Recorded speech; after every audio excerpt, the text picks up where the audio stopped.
Hello friends, स्वागत है आपका हमारे चैनल बेस्ट क्लासेस में। हमेशा की तरह आज हम आपके लिए फिर और एक नई अपडेट लेकर आए हैं। ये जो नई अपडेट आपका रहने वाली है उत्तराखंड अशासकीय विद्यालय संबंधित रहने वाली है। जैसा कि हम पूर्व में भी आपके साथ अशासकीय विद्यालय की जितनी भी अनेकों भर्तियां आई हैं वो सभी हमने आपके साथ डिस्कस करी हैं और काफ़ी लोगों का इसमें चयन भी हुआ है।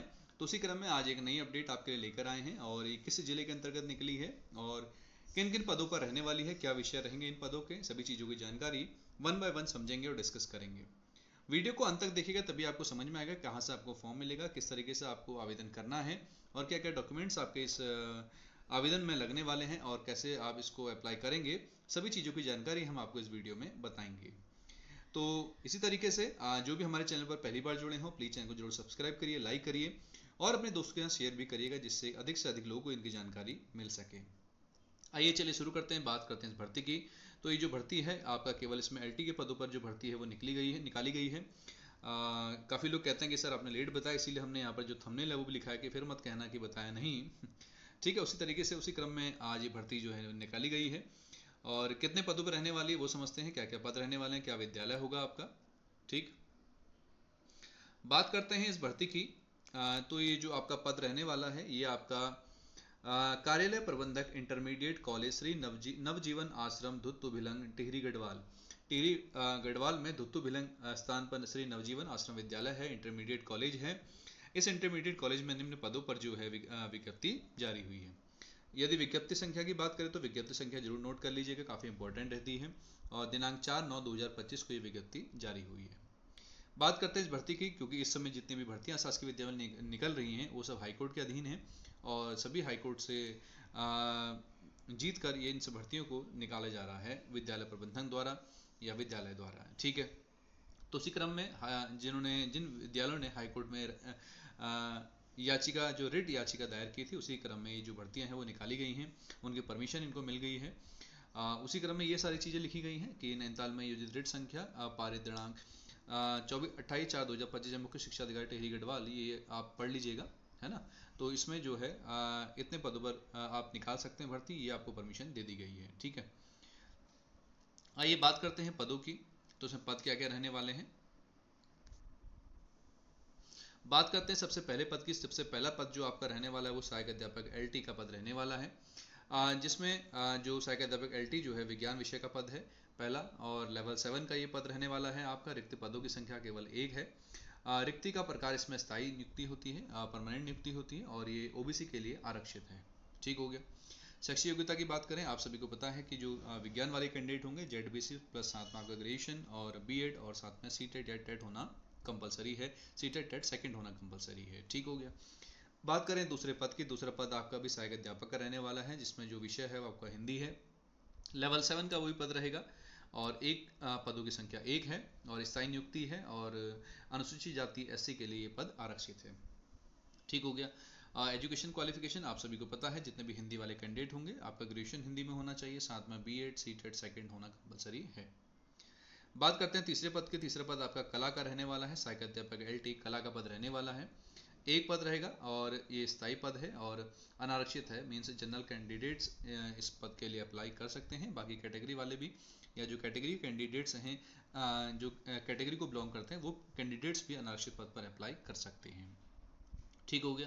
बाकी शैक्षिक योग्यता की बात करें, आप सभी लोग अगर इन पदों के लिए अप्लाई कर रहे हैं तो आपको पता जरूर होगा कि इनकी शैक्षिक योग्यता क्या रहने वाली है, एलटी कला वालों की क्या है, इन सभी चीज़ों को आप ध्यान दीजिएगा। ठीक, अब आवेदन करना कैसे है, कुल मिला के इतनी बात समझ गए आपकी। एलटी के 3 पद निकाले गए हैं, एक विज्ञान का, एक हिंदी का और कला का।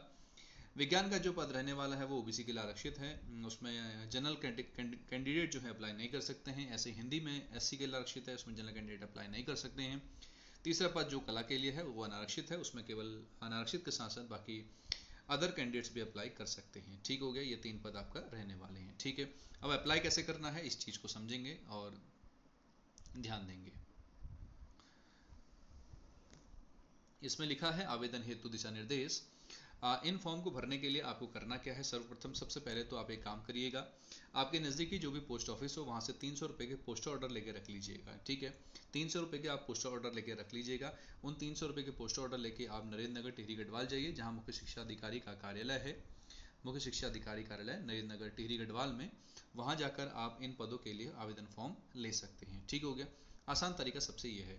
नहीं तो दूसरा तरीका ये भी है, आप पोस्टल ऑर्डर बनवाइएगा, मुख्य शिक्षा अधिकारी टिहरी गढ़वाल के नाम का एक पोस्टल ऑर्डर बनवाइए, वो पोस्टल ऑर्डर लेके जाइएगा और तब जाके आप फॉर्म ले सकते हैं।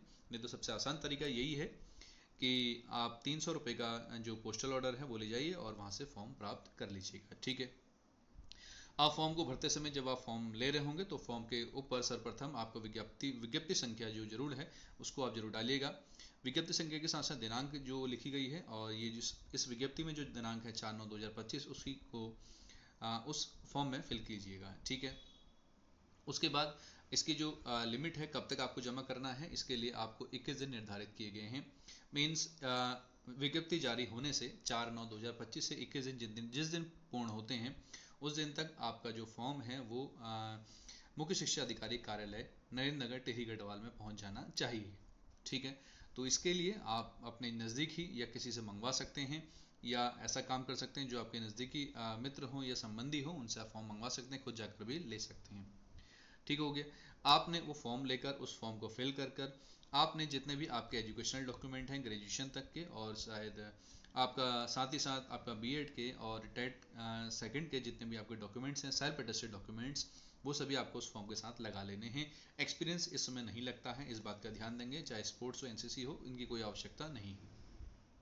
ठीक है, इन सभी फॉर्म्स को आप लगा लीजिएगा और सेल्फ टेस्ट करना मत भूलिएगा, सेल्फ टेस्ट सभी को सेल्फ टेस्ट करिएगा। ठीक है, सेल्फ टेस्ट करने के बाद आप उसको एक A4 साइज के पेपर में रखिएगा। ठीक है, किस में रखना है आपको, एक A4 साइज का लिफाफा आता है, A4 साइज का लिफाफा आप लीजिएगा, सारे डॉक्यूमेंट्स को उसी तरीके से रखिएगा, फोल्ड करके नहीं रखना है। ठीक है, उसको स्टिक कर दीजिएगा, चिपका दीजिएगा।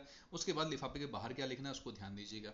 लिफाफे के बाईं ओर पद का नाम, बाईं ओर तो आपको टॉप पर पद का नाम लिखना है, जैसे सहायक अध्यापक हिंदी या सहायक अध्यापक कला, सहायक अध्यापक विज्ञान, इस तरीके से। ठीक, और दाईं ओर आपको विद्यालय का नाम लिखना है टॉप पर।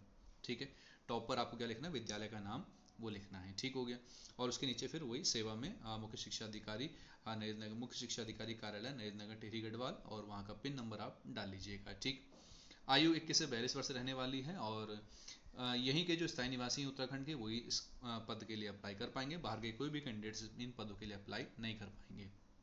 ठीक, उसके साथ ही साथ आपका एम्प्लॉयमेंट ऑफिस में नाम होना जरूरी है, जैसे उसमें लिखा गया कि विज्ञापन समाचार पत्र में प्रकाशित होने की तिथि से पूर्व अभ्यर्थी का उत्तराखंड में किसी जिले के संयोजक कार्यालय में नाम पंजीकृत होना आवश्यक है।